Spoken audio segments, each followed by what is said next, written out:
Primeira Igreja Batista do Pará, rumo aos 130 anos.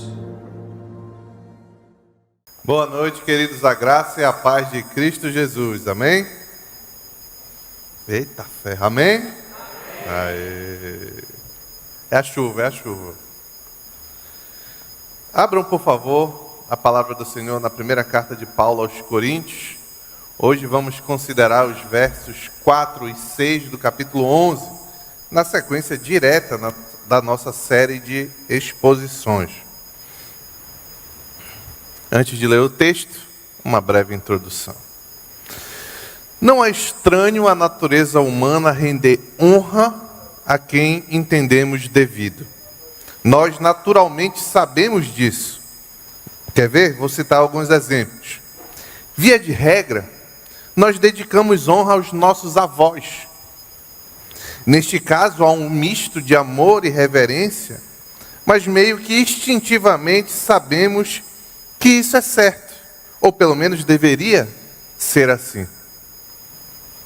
Quanto aos pais, também é comum, principalmente entre os pais mais velhos.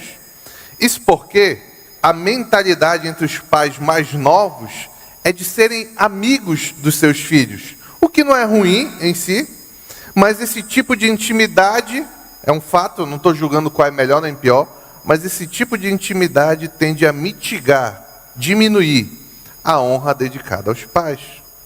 Antigamente não era assim. A relação entre os pais e filhos, especialmente entre as crianças e os pais, era baseada em honra muito mais do que em amizade. Repito, eu não estou dizendo que uma é melhor que a outra. Talvez o equilíbrio fosse a melhor das opções. Outro exemplo, quando vamos a uma entrevista de emprego ou em uma audiência com uma autoridade, nós, ou conhecer alguém que admiramos muito, tendemos a vestir as nossas melhores roupas e podar, controlar as nossas atitudes. Tudo isso com o objetivo de honrar aquela pessoa com quem estamos interagindo. Além, é claro, em alguns casos, de satisfazer a nossa vontade como conseguir o emprego. A verdade é que não há nenhum problema em honrar quem é devido. Inclusive, a Bíblia ensina que devemos honrar aqueles que possuem algum tipo de autoridade sobre nós neste mundo. Romanos 13, 6 a 7. Pois, 6b, pois as autoridades estão a serviço de Deus, sempre dedicadas a esse trabalho. 7, deem a cada um o que lhe é devido, se imposto, imposto, se tributo, tributo, se temor, temor e se honra, honra. Agora, se é natural ao homem e comandado na Bíblia honrar aqueles que possuem autoridade sobre nós, quanto mais devemos conceder honra a Deus, que é de quem procede toda a autoridade. Se eu tenho que honrar o meu chefe, os meus pais, os meus avós, se eu tenho que honrar as autoridades estabelecidas no mundo, as autoridades do país, da cidade, etc. Quanto mais eu devo honrar Deus, daquele que procede toda a autoridade, do qual todas as outras autoridades são derivadas. Nos versos que vamos considerar hoje, Paulo vai ensinar que homens e mulheres devem se portar no culto público e nas outras reuniões da igreja, de forma a honrar a Jesus Cristo e a instituição divina do casamento. Homens e mulheres devem se portar nas reuniões da igreja de forma a honrar Jesus Cristo e a instituição divina do casamento. Vamos lá então, enfim, ler a palavra do Senhor em 1 Coríntios capítulo 11, versos 4 a 6. Diz assim: todo homem que ora ou profetiza com a cabeça coberta desonra a sua cabeça. E toda mulher que ora ou profetiza com a cabeça descoberta desonra a sua cabeça, pois é como se tivesse rapada. E se a mulher não cobre a cabeça, deve cortar o cabelo. Se, porém, é vergonhoso para a mulher ter o cabelo cortado ou rapado, ela deve cobrir a cabeça. Vamos orar. Pai querido, queremos te agradecer pela tua palavra. Nos ajuda a compreender este difícil texto nesta noite, Pai. E como devemos moldar as nossas vidas, Senhor, para te honrar cada vez mais e mais. É o que te pedimos, Senhor, em nome de Jesus. Amém. Eu sei que muitos devem estar ansiosos. O pastor vai mandar as mulheres colocarem véu. Calma. Vamos entender à luz das Escrituras, tá bom? Contexto. Ao lidar nos capítulos de 8 a 10, na verdade até 11, versículo 1, com as questões de alimentos sacrificados aos ídolos e o direito do apóstolo de receber sustento da igreja, Paulo ensina que a liberdade e os direitos dos cristãos devem ser limitados pelo amor ao próximo. Tudo isso para a glória de Deus. Na última mensagem, na penúltima mensagem, quando consideramos o verso 2 do capítulo 11, vimos que Paulo se volta para questões, a partir do verso 2 do capítulo 11, para questões relativas ao culto público. Isso com o objetivo de destacar que a liberdade do cristão de adorar ao Senhor não implica que essa adoração pode e deve ser feita de qualquer forma. Existe uma forma estabelecida por Deus para que ele seja adorado. Sempre foi assim no Antigo Testamento e continua sendo na era cristã, como ensinado no Novo Testamento. Vimos também no verso 3, é muito importante, acompanhe aí, eu vou ler o verso 3, acompanhe aí na sua Bíblia, porque tudo que vem abaixo do verso 3 está ligado ao princípio ensinado por Paulo no verso 3. No verso 3, Paulo apresentou o princípio geral que deveria nortear, guiar o padrão de comportamento tanto de homens quanto de mulheres na igreja de Corinto. Qual é esse princípio? Está aí no verso 3. Quero, porém, que entendam que o cabeça de todo homem é Cristo, e o cabeça da mulher, e aqui é da esposa, e o cabeça da esposa é o homem, e o cabeça de Cristo é Deus. Hoje vamos ver Paulo aplicar esse princípio geral quanto a um comportamento específico dos homens e das mulheres nas reuniões da igreja em Corinto. O primeiro ponto eu chamei da seguinte forma: adore como homem. Adore como homem, está no verso 4. Todo homem que ora ou profetiza com a cabeça coberta desonra a sua cabeça. A primeira coisa que precisamos entender ao lermos esse versículo é que Paulo não foi inspirado pelo Espírito Santo de Deus para definir um dress code, uma vestimenta universal para a igreja cristã. O objetivo de Paulo não é definir como nós devemos nos vestir na adoração. Lembrem que a cidade de Corinto, tá bagunçado hoje, né? Lembrem que a cidade de Corinto tinha uma população composta de gregos, romanos, judeus e um bom número de pessoas de outras nacionalidades, porque a cidade de Corinto, como nós vimos alguns anos atrás, lá no início da série, a cidade de Corinto ficava num istmo. Até hoje não existe a cidade de Corinto, se você tem essa curiosidade. Ela fica num istmo. O que é um istmo? É uma faixa de terra bem pequena entre dois grandes mares. Tanto é que muitos atravessavam navios por sobre a terra em Corinto.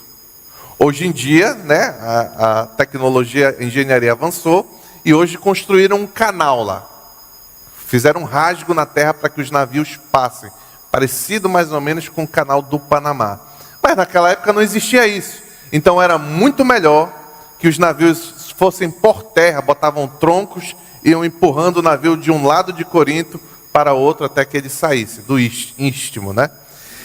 Hoje em dia tem esse canal e os navios passam por lá, mas isso significava que muitas pessoas cruzavam aquela região com muitos padrões de comportamentos distintos.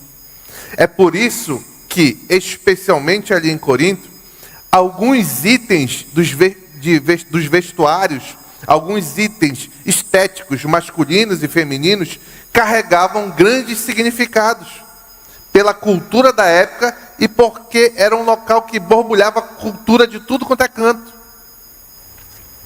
Por isso, Paulo deveria ensinar aquela recém-criada igreja como eles deveriam se portar diante dessa variedade tremenda de padrões de comportamento, inclusive quanto às roupas a usar. Assim, Paulo discute estilos de cabelo e coberturas de... Quando Paulo discute estilos de cabelo e coberturas de cabeça, ele estava ensinando seus destinatários, na verdade, a adotarem práticas cristãs em um mundo marcado pelo paganismo. O objetivo principal de Paulo é distinguir. Lembre que lá no início da carta nós vimos que a igreja de Corinto foi separada, foi santificada e chamada para a santificação. Santificação é separado. E essa separação da igreja para com esse mundo borbulhante ao redor de Corinto deveria ficar bem clara. Por isso que Paulo vai apresentar algumas orientações como eles deveriam se vestir, com o objetivo de destacar alguns princípios bíblicos. Como, por exemplo, eles deveriam se vestir de forma que não ficasse obscurecido as distinções entre os gêneros. A vestimenta do crente, e aqui é um princípio aplicado para nós. Lá a gente vai ver que era outro contexto. Mas o princípio ainda é aplicável a nós. A vestimenta do crente deve ser compatível com seu gênero. O que isso quer dizer, pastor? Homem tem que se vestir como homem e mulher tem que se vestir como mulher. Simples. Isso é um princípio bíblico que passa por toda a Escritura. Como, por exemplo, Deuteronômio 22:5. Olha lá. A mulher não usará roupas de homem, e o homem não usará roupas de mulher, pois o Senhor, o seu Deus, olha aqui, é baseado no caráter de Deus, pois o Senhor, o seu Deus, tem aversão por todo aquele que assim procede. O caráter de Deus, ainda que a lei do Antigo Testamento tivesse uma aplicação específica naquela aliança, mas o caráter de Deus é imutável. A aversão de Deus para quem assim procede não muda porque as alianças mudaram. Porque tem a ver com o caráter dele. E a lógica é muito clara. Deus criou o homem para ser homem, senão ele não tinha criado um homem. E ele criou a mulher para ser mulher, senão ele não tinha criado mulher. E ele quer que a criação dele seja vista como ele intentou.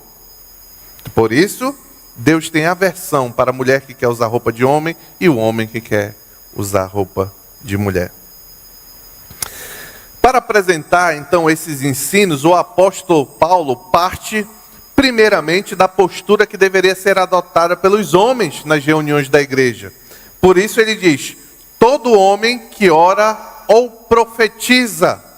Esse ora e profetiza destaca que Paulo está falando de uma reunião de membros da igreja, ou reuniões de... Ali não tinha membresia bem estabelecida, mas eram aqueles que participavam daquela comunidade local em Corinto. Os verbos orar e profetizar apresentam duas ações comuns em ajuntamentos cristãos. Na igreja do primeiro século não era diferente. O que é orar? Aqui é só para cumprir tabela. Orar é a prática da oração, ou seja, a ação de elevar ao Senhor, nosso Deus, ao Senhor nosso Deus, de forma audível os pedidos, as confissões, as ações de graça e a adoração em oração comunitária. Nós fizemos isso agora há pouco com João Pedro aqui. Nós fizemos especificamente, e isso é uma mudança, alguns devem ter notado, um tipo específico de adoração bíblica, que é a oração bíblica, que é a oração de adoração. Não é para pedir, essa é a oração para petição, ou oração de pedidos, que nós vamos ter cultos que teremos. Não é para agradecer pelo que o Senhor fez por nós, não é uma oração de gratidão, mas é uma oração de adoração. Não é uma oração de confissão, para o que o João Pedro fez. Eu estou abrindo um parênteses para explicar o que o João Pedro fez. Não é uma oração de confissão de pecado diante do Senhor, que é bíblico também, Vamos ter um dia que vamos fazer isso aqui, mas hoje nós inauguramos essa nova forma de orarmos no culto atitude com a oração de adoração. O objetivo era o povo reunido de Deus, é levar adoração ao Senhor por quem Ele é, pelos seus atributos maravilhosos, pela sua misericórdia que se renova a cada dia, etc. Fecha parênteses, todo mundo sabe, aqui eu acredito que é uma oração. Profetizar, aqui é um pouco mais complexo de entender. Profetizar no Novo Testamento, via de regra, ela se refere ao ato de ensinar ou explicar a palavra de Deus que foi revelada. O profeta é aquele que fala da parte de Deus e não aquele que faz adivinhações quanto ao futuro. Ele explica, eu estou profetizando agora, porque eu estou explicando e ensinando quanto à palavra de Deus. Logo, quando um membro da igreja de Corinto, do sexo masculino, fosse orar ou falar sobre a palavra de Deus em um ajuntamento de crentes, ele deveria fazer isso com a cabeça descoberta, sem nada sobre a cabeça, chapéu, véu, nada. Por quê? Porque a cabeça coberta desonra a sua cabeça, como diz o nosso texto. O que isso quer dizer, pastor? Vamos lá. Muito provavelmente, a cabeça coberta desonrava a cabeça do homem, porque em Roma e em suas colônias, inclusive em Corinto, durante os momentos devocionais, ou em público ou em algum ambiente religioso, os homens, quando ofereciam sacrifícios, orando ou profetizando aos ídolos pagãos, eles puxavam o pano da roupa, as togas que eles vestiam e colocavam sobre a cabeça. Era assim que muitos homens adoravam os seus ídolos pagãos ali naquele contexto. Essa prática devocional pode ter penetrado na sociedade de Corinto, que era, como já disse, colônia romana. Assim, com essa restrição, Paulo harmoniza as reuniões da igreja de Cristo em um contexto de fuga da idolatria.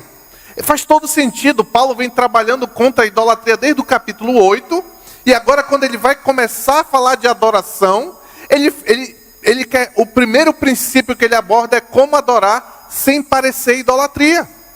Sem parecer que nós, igreja de Corinto, estamos replicando a forma de adorar dos pagãos. Então, muitos pagãos ali adoravam cobrindo a cabeça. Paulo diz, não cobre a cabeça porque isso desonra a sua cabeça.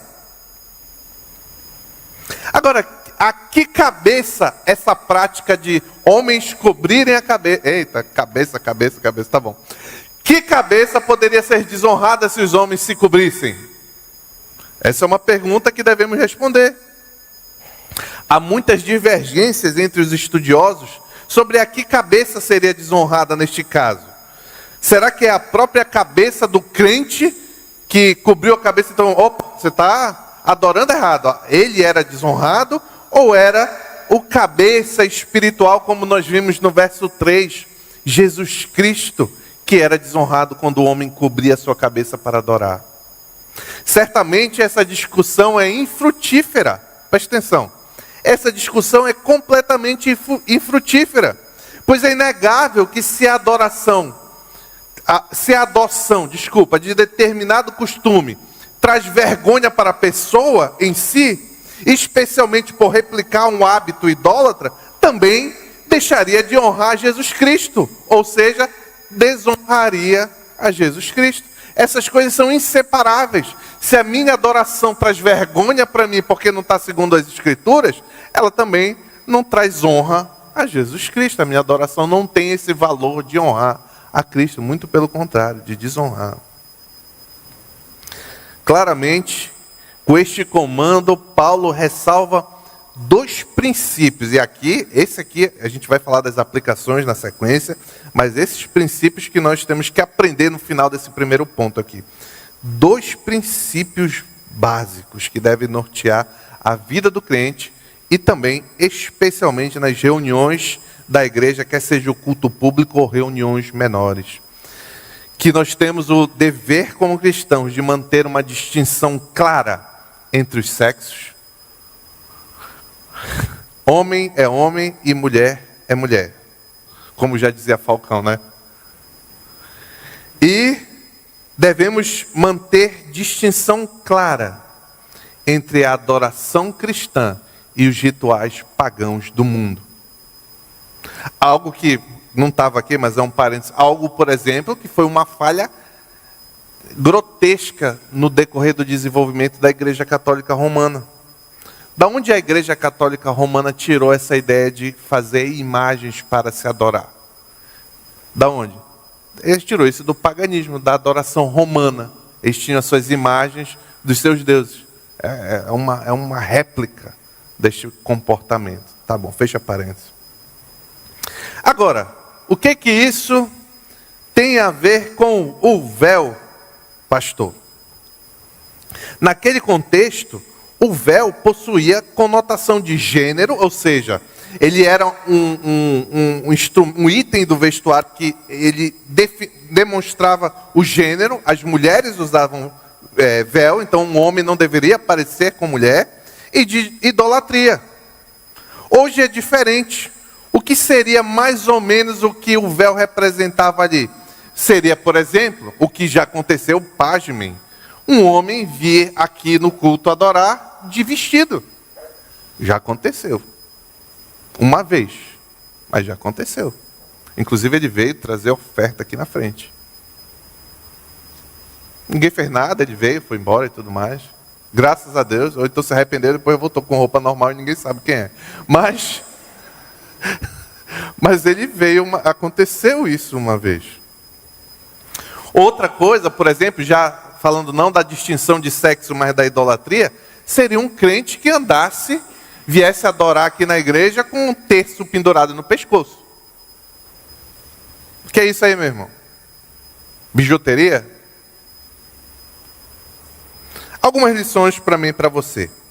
Primeiro, devemos entender que nossos costumes, inclusive nossas roupas, devem visar a glória de Deus. Devemos buscar fazer tudo. Paulo diz, quer comais, quer bebais, quer façais qualquer outra coisa, inclusive se vestir. Faça isso para a glória de Deus. Uma vez eu fui numa igreja e eu fiquei chocado. Não foi aqui em Belém. E eu fiquei chocado como as moças se vestiam naquela igreja. Porque, graças a Deus, aqui, em sua grande maioria, as moças se vestem muito bem, com toda a decência e ordem. Mas lá a moça era muitas moças de shortinho e vestido curto. Aquilo ali me escandalizou. Aquilo ali me escandalizou. Não é um ambiente em que você vai para sensualizar. E você pode dizer, ela não queria sensualizar, mas não depende só dela o não sensualizar. Delas, no caso, né? Outra coisa, vamos lá. Usar boné. Tomara que não tenha ninguém, deixa eu olhar se tem alguém que não. Usar boné. Até hoje, se você conhece mais ou menos um pouco da prática militar, ou já ouviu falar, uma atitude comum quando um militar está diante de alguém de uma patente maior, ele tira o boné. Antigamente era quando você via alguém, qualquer pessoa, como a educação era muito melhor antigamente, você tirava o boné como modo de dedicar honra àquela pessoa. Então na igreja a gente vai ficar de boné, adorando a Deus de boné na cabeça. Outra lição. Não basta ser homem e mulher, se comportar como homem e mulher, mas também precisamos nos vestir como homens e mulher, homem como homem, mulher como mulher. Isso aqui eu já repeti, já falei algumas vezes. Fuja da sensualidade. A idolatria do corpo e do prazer não honra a Deus. E aqui eu estou fazendo um paralelo direto, como a se afastar dos ídolos do mundo. Os ídolos daquele mundo, daquela época, daquele contexto, eram um Apolo de prata ali que o povo adorava. Hoje em dia nós temos outros ídolos e aqui, por exemplo, tratando diretamente a vestimenta, temos o ídolo do culto ao corpo, do culto ao prazer relacionado ao corpo.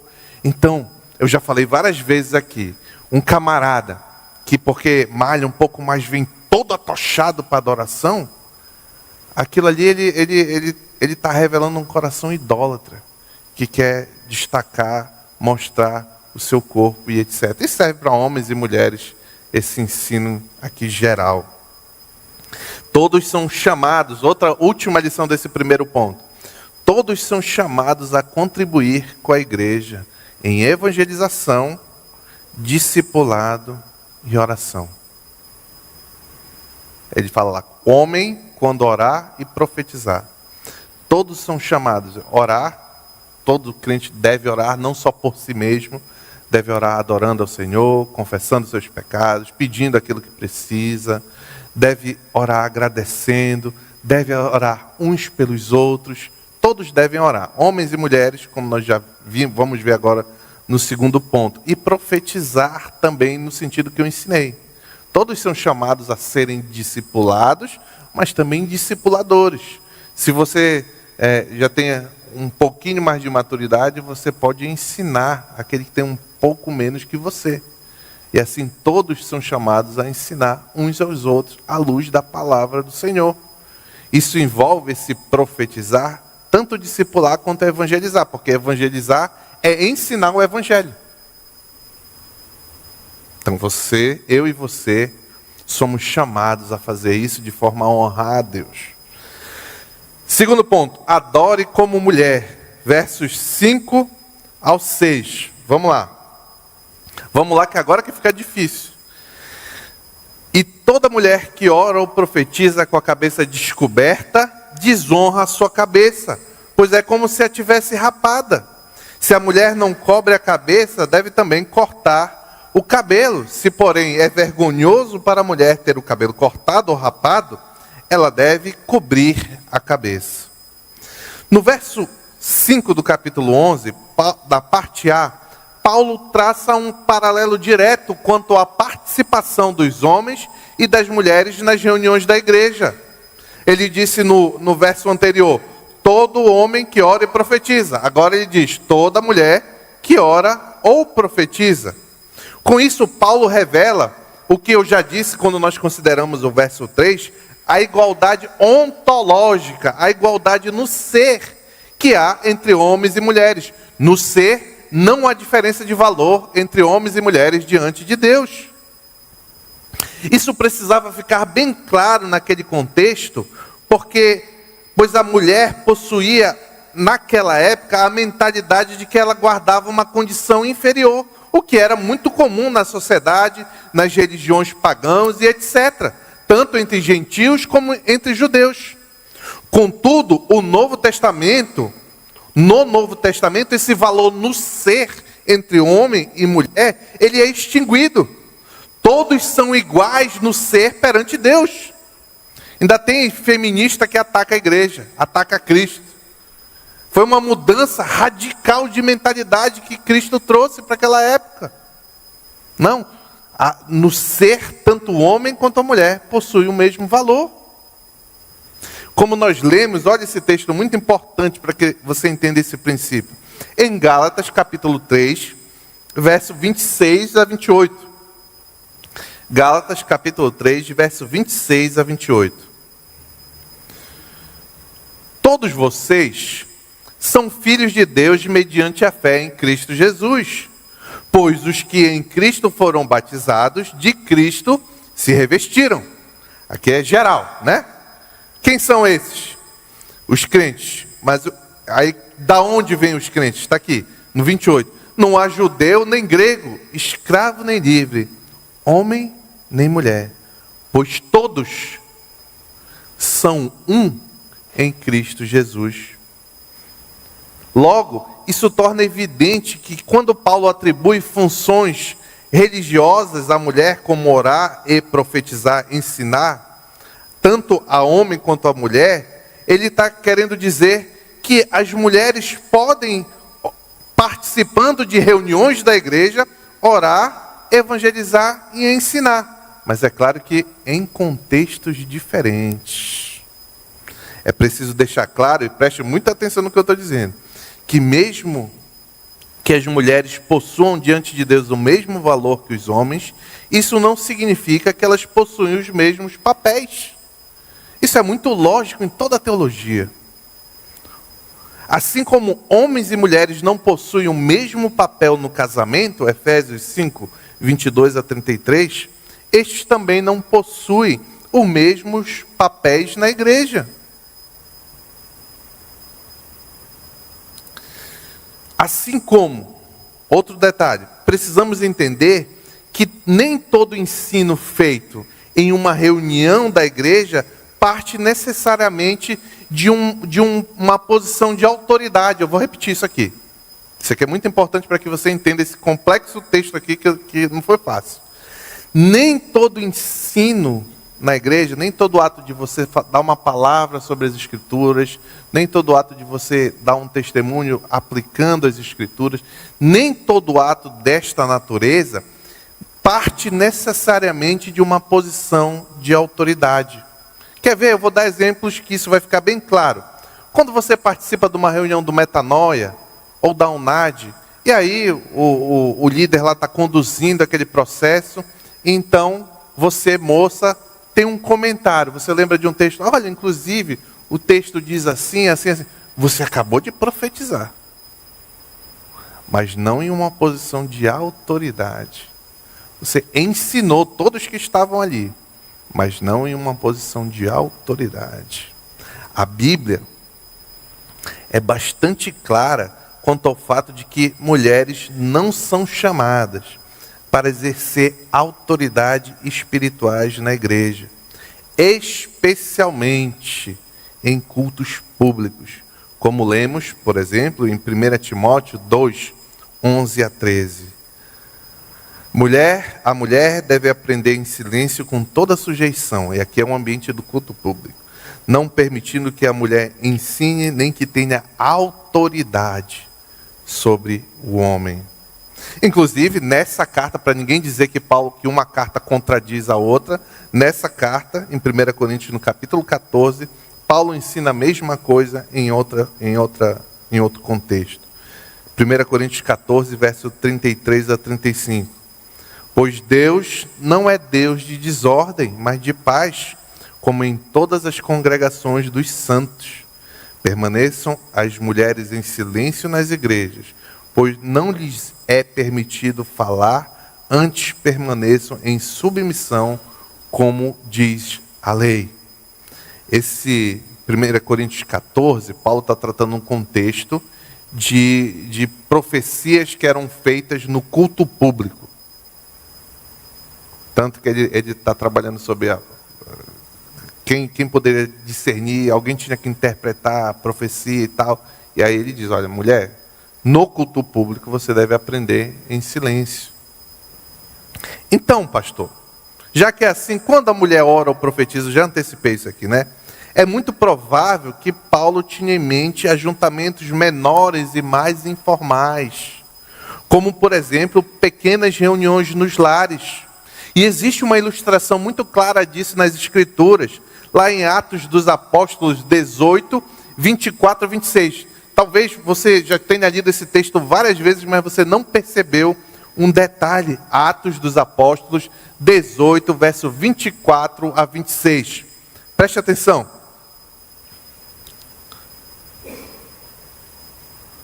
Atos 18, 20. É melhor tu acompanhar na tua Bíblia. 24 a 26. Enquanto isso, um judeu chamado Apolo, inclusive ali na região de Corinto, natural de Alexandria, chegou a Éfeso. Ele era um homem culto e tinha grande conhecimento das Escrituras do Antigo Testamento. Fora instruído no caminho do Senhor e com grande fervor falava e ensinava com exatidão acerca de Jesus, embora conhecesse apenas o batismo de João, ou seja, os ensinos de João e o batismo de João. Aí olha um detalhe do verso 26 aqui que é muito importante. Logo, começou a falar corajosamente na sinagoga, quando Priscila e Áquila, marido e mulher, o ouviram. O que eles fizeram quando Priscila e Áquila o ouviram? Convidaram-no ele para ir para a casa deles. Apolo, bora lá em casa. Aí lá, nessa reunião de ajuntamento, nessa reunião menor e mais informal, Priscila também ensinou Apolo. Como o senhor sabe? Porque o verbo está no plural. Convidaram-no para ir à sua casa e lhe explicaram. Tanto Priscila quanto Áquila explicaram, ensinaram da palavra do Senhor, as doutrinas dos apóstolos para Apolo. Na casa. Não diz que elas ensinaram na reunião pública. Não, Apolo, bora lá em casa. Talvez Priscila soubesse até mais do que Áquila. Mais uma razão, eles foram para casa e ambos ensinaram Apolo. E aí se tornou grande homem de Deus, pregador, inclusive foi líder da igreja de Corinto algum tempo depois. Nessas ocasiões, nessas ocasiões específicas, as mulheres deveriam cobrir suas cabeças. Por quê, pastor? Está aí. Agora volta finalmente para o nosso texto. Porque a cabeça descoberta desonra a sua cabeça. A interpretação desse verso está diretamente ligada, como assim no caso do homem, também é no caso da mulher, ao verso 3, onde é dito que o marido, no verso 3, é o cabeça da mulher, da esposa. Logo, vimos que essa afirmação aponta para a condição de autoridade que o marido possui sobre sua esposa quanto aos papéis matrimoniais. Isso porque, naquele contexto, é agora que você vai entender, o véu sobre a cabeça das mulheres, da esposa, simbolizava a sua subordinação para com seu marido. Era isso que significava. Para o homem, trazia a conotação da idolatria pagã. O véu sobre a cabeça da mulher significa que ela era submissa ao seu marido. Logo, uma mulher que se recusasse a fazer o uso do acessório, especialmente nas reuniões da igreja, ela estava manifestando publicamente que não era submissa ao seu marido. Como consequência disso, ela desonrava a Deus, negava a estrutura criacional presente no casamento e desonrava a Deus. Desonrava seu marido, negava a estrutura criacional do casamento e desonrava, consequentemente, a Deus. Outro detalhe muito importante também do contexto é que ali, naquela época, os cabelos longos das mulheres eram objeto de desejo masculino. Alvo de desejo. Hoje as mulheres andam quase peladas aí por aí. Então o homem deseja outras coisas, mas naquela época a mulher se cobria praticamente toda. Então o cabelo quando o homem via o cabelo das mulheres, aquilo era alvo de desejo entre os homens.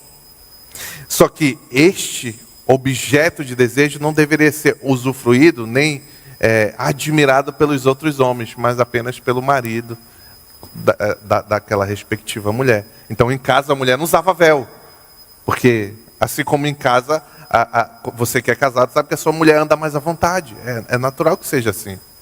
Mas se chega algum visitante, ou se você vem para a igreja, não, te cobre aí, tá certo? Deixa eu ver, até me perdi. Agora, se a mulher se recusasse, então, com todas essas razões, a usar o véu, seria melhor que ela tivesse a cabeça rapada, diz o apóstolo Paulo. Essa parece ser rapada, é raspada, é a mesma coisa. Essa parece ser uma dura palavra do apóstolo, mas aqui existe também um fundo cultural importante. Em Corinto, no primeiro século, a mulher ter a sua cabeça raspada era um sinal de vergonha e humilhação. Na cultura romana, que Corinto era uma colônia, se uma mulher cometesse adultério, ela podia ter o seu cabelo raspado para que ela fosse identificada com as prostitutas. Porque algumas prostitutas cultuais raspavam as suas cabeças. E então, quando, a depender da região, da colônia, etc., se uma mulher tivesse a cabeça raspada, isso significava que ela traiu seu marido.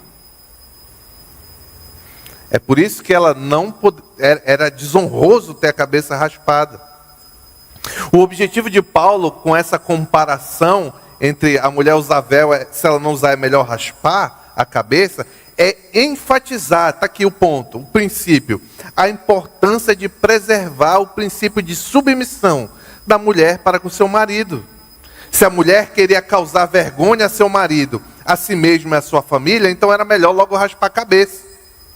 Como Paulo vai falar no verso 6. Avança um pouquinho, veja aí no verso 6. Se a mulher não cobre a cabeça, deve também cortar o cabelo. Se, porém, é vergonhoso para a mulher ter o cabelo cortado ou rapado, ela deve cobrir a cabeça. Note um detalhe importante nesse texto do verso 6. Quem toma a iniciativa de honrar o marido é a mulher. Ela decide usar o véu. Ela decide não raspar a cabeça. É uma forma da mulher. Isso não é imposto.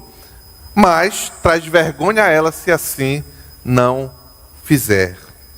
E aqui algumas lições que foram difíceis de extrair desse texto, em como tentar aplicar isso à nossa realidade aqui, sem ignorar os comandos bíblicos. Não foi uma pregação fácil de fazer. Está aqui o Arnold, que acompanhou minha lamúria enquanto eu estava trabalhando nisso aqui. Mas vamos lá. Não há dúvida que o ensino bíblico aponta para a realidade de que a mulher não deve assumir papel de autoridade espiritual de uma igreja, ou sobre o seu marido. Isso é lógico, está na estrutura criacional. Por isso, mulheres não podem ser pastoras de igrejas e pregar em cultos públicos. Pastor, não acredito que o senhor está dizendo isso. Eu já vi um bocado na internet. Erro é o que não falta mundo afora, meu irmão. É capaz de você encontrar, se buscar muito, uma igreja que o cachorro prega. Eu não estou querendo comparar mulheres com cachorro. Eu expliquei isso muito bem quanto ao valor ontológico. Eu estou falando que existem erros. E um erro da igreja brasileira, da igreja mundial, cristã, é colocar mulheres como autoridade dentro da igreja, no sentido de pastor, inclusive na pregação no culto público regular. Porque você pode ter alguém pensando, peraí, pastor, o senhor não faz nada por acaso. Pode ter alguém pensando aqui, peraí, pastor, mas ontem hoje de manhã, ontem e antes de ontem, olha, o Daniel pensou nisso. Ontem, antes de ontem, teve aqui um culto. Foi público, entre aspas. Entre aspas. Não era um culto regular, público da igreja, e a mulher estava ensinando outras mulheres, como prevê as Escrituras. Mas não com autoridade pastoral. Não com autoridade pastoral. Né? Era um ensino de mulher para mulher.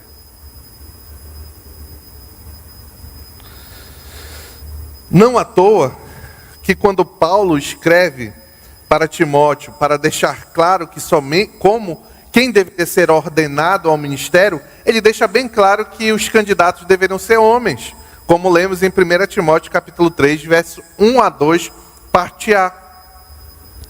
Esta afirmação é digna de confiança. Se alguém deseja ser bispo ou pastor, são sinônimos, deseja uma nobre função. Aí verso 2, é necessário, pois, que o pastor, o bispo, seja irrepreensível, e está aqui, marido de uma só mulher.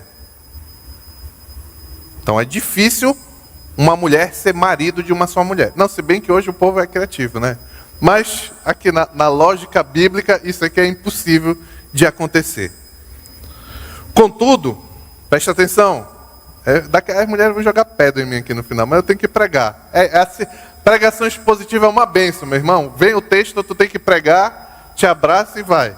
Vamos lá. Contudo, isso não significa que a mulher não possa ensinar sobre a palavra de Deus. Vimos o caso de Priscila, que a mulher não possa evangelizar ou orar em reuniões mais informais, como pequenos grupos, reuniões de oração, classe de EBD, desde que não exerça autoridade sobre homens. 1 Timóteo capítulo 2, verso 12, não permito que a mulher ensine, nem que tenha autoridade sobre o homem. Esse ensino que ele não permite é vinculado a essa autoridade que ele também não permite. Faz parte, deixa eu ver que é outra coisa, graças a Deus. Outra lição. Faz parte da adoração da família e do casal um testemunho matrimonial compatível com o casamento bíblico. Você que é casado ou que quer casar, todos aqui têm que querer um dia casar, a não ser que você seja celibatário. Eita ferro, tá top. Você, atenção aqui, vamos lá. Você que é casado ou quer casar um dia, saiba que faz parte da sua adoração o testemunho público que vocês darão como casados. Um casamento que o marido não é um líder servo e a esposa é insubmissa, desqualifica completamente a adoração do casal. Não adianta vir para a igreja domingo, sábado, quarta, se o marido ele não serve a sua família, não lidera segundo a palavra do Senhor, não é o sacerdote do seu lar, e a mulher é uma mulher queixosa que não respeita seu marido, faz o que bem entende da sua cabeça. Não adianta vir. Porque esse é o tipo de adoração que não é agradável a Deus. No mínimo, os dois serão hipócritas. Tem uns que nem hipócritas são, isso fica bem claro, inclusive aqui na igreja.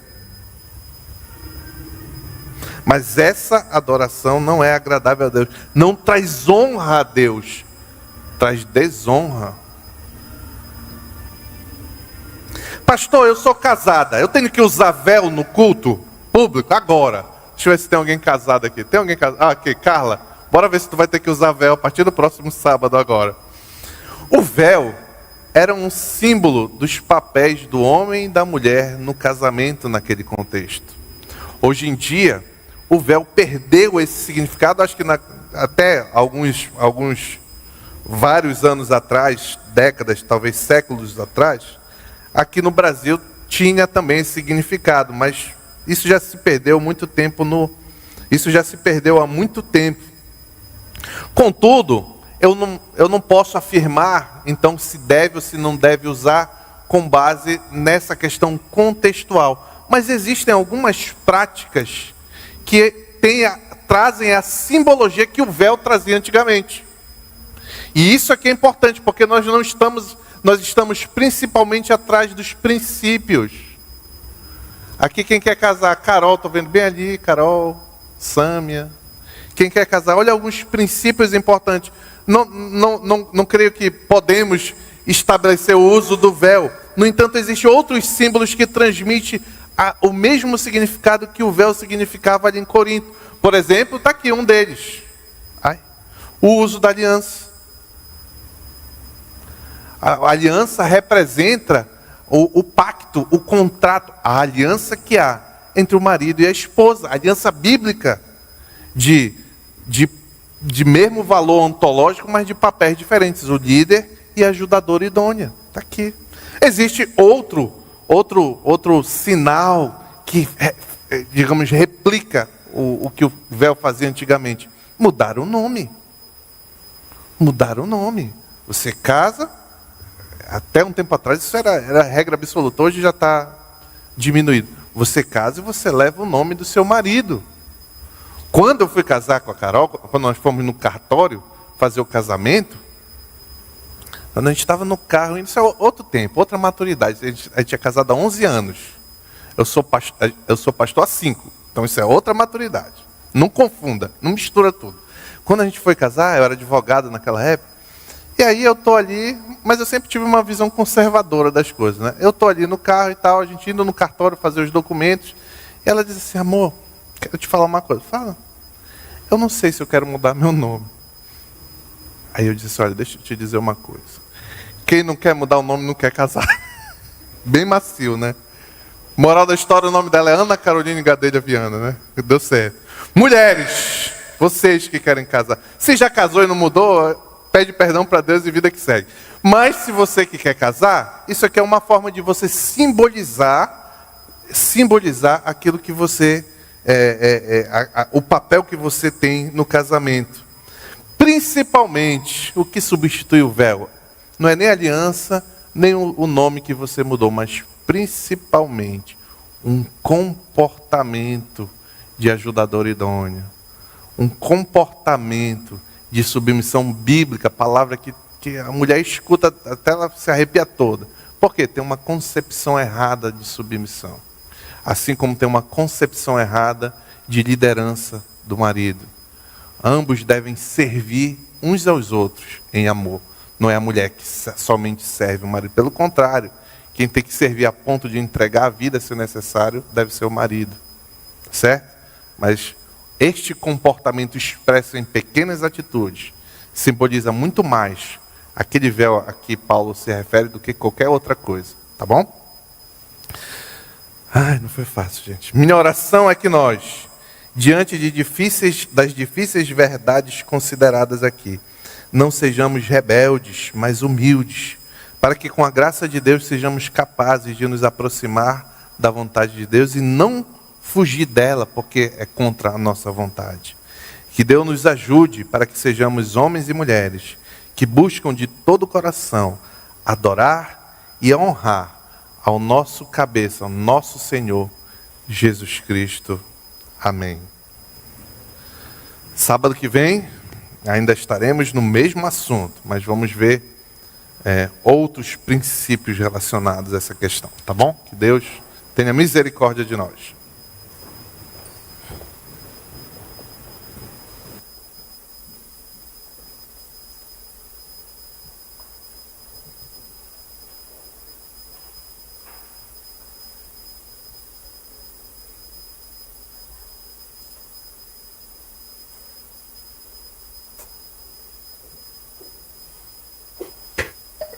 Vamos ficar em pé.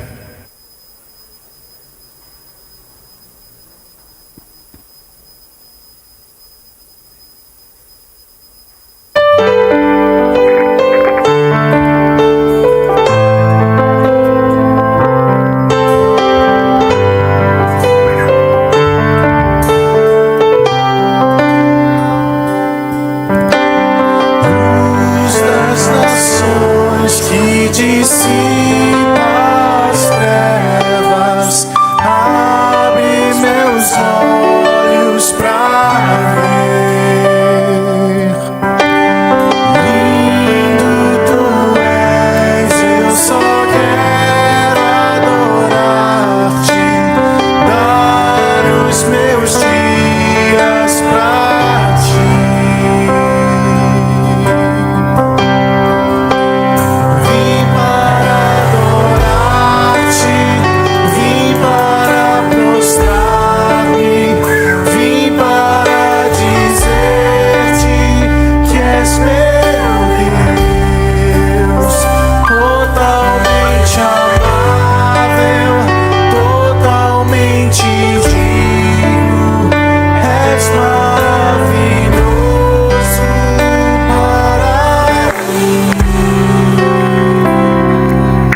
Queridos, esta música que nós acabamos de cantar, ela mostrou de forma bastante clara qual é a razão que deve nos fazer nos esforçar, às vezes mudar um entendimento, um pensamento, um comportamento que eu tenho para agradar a Deus, para honrar o cabeça da igreja que é Cristo. Por quê? Porque nós não sabemos, como nós cantamos aqui, o preço que Ele pagou para que nós tivéssemos vida e esperança. O crente, ele obedece não para cumprir a lei e conseguir vantagem diante de Deus. O crente, ele obedece porque ele foi salvo e resgatado por Cristo Jesus. Ele ama a Cristo mais do que tudo. Ele quer honrar esse Deus que salvou ele, esse Salvador, esse Senhor Jesus Cristo que morreu na cruz no lugar dele. Então é por isso que ele está disposto, e todos nós devemos estar a moldar a nossa vida à luz das Escrituras. Porque ele morreu na cruz para que nós tivéssemos esperança. Sem ele, nós iríamos para o inferno, como Paulo vai dizer lá em 1 Coríntios, capítulo 15, que um dia vamos chegar lá. Se Cristo não ressuscitou sem o Salvador, é melhor comer e beber e depois morrer, porque a nossa vida não tem significado nenhum. Mas a nossa vida tem significado, porque Cristo ressuscitou e é o Salvador do crente. Por isso, crente, eu quero viver, acima de tudo, para agradar o meu Salvador. Amém? Baixe sua cabeça, vamos orar. Senhor, queremos te agradecer, Pai, pela tua bondade, pela tua misericórdia, que tu derramas diariamente sobre nós, principalmente, Senhor, pelo teu amor e bondade, demonstrado na cruz do Calvário, quando Jesus Cristo morreu para salvar o povo, Senhor, o seu povo, a igreja. Por isso estamos reunidos aqui para te adorar. Queremos que a nossa adoração te honre e seja, acima de tudo, agradável a ti, Senhor. Recebe tudo que fizemos nesta noite para o louvor da glória do teu nome e nos ajuda, Senhor, sempre, diariamente, moldar o nosso comportamento segundo a tua palavra para glorificarmos mais e mais ao nosso Senhor e Salvador Jesus Cristo, Pai.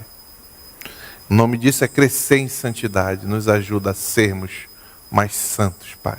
Perdoa as nossas falhas, nossos pecados. Afasta de nós, Senhor, o pensamento rebelde e coloca em nós um coração humilde, sujeito à tua vontade acima de tudo, Pai. Isso te pedimos apesar de nós, em nome de Jesus. E agora que o amor de Deus Pai, a graça do nosso Senhor Jesus Cristo e a consolação do Espírito Santo de Deus seja com a igreja de Cristo aqui presente, quando todos a uma só voz dizem amém. Estamos liberados. Obrigado por nos acompanhar nesta transmissão do culto a Deus na Primeira Igreja Batista do Pará. Somos uma igreja que expõe a palavra de Deus e cremos que a Bíblia é inerrante, infalível e suficiente para nos tornar mais parecidos com Jesus.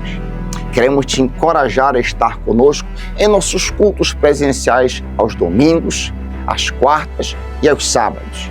Assim, poderemos celebrar juntos o Deus vivo e aprendermos mais as verdades de sua palavra. Se você tomou alguma decisão, entre em contato conosco através do nosso site e das redes sociais. Queremos orar por você e ajudá-lo na sua caminhada com Cristo. Que Deus te abençoe copiosamente em nome de Jesus. Amém.